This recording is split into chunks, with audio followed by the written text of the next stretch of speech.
Okay, here's a little trick I just learned about the water pump. When you put this water pump in,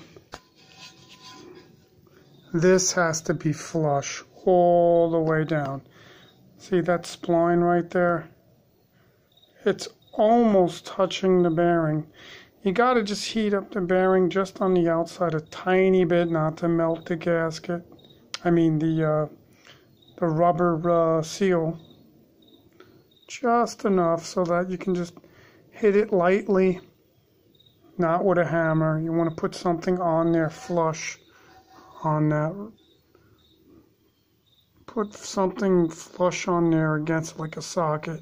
Just lightly tap it. Don't have any movement and it'll go right in. And now she spins nice and freely. See that? It's not binding up. And of course there's high temperature grease in there. You have to put that in just to break it in, alright?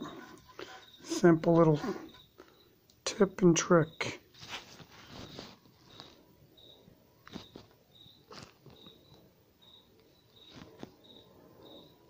My gloves, I can't turn the camera off. That's funny, these gloves.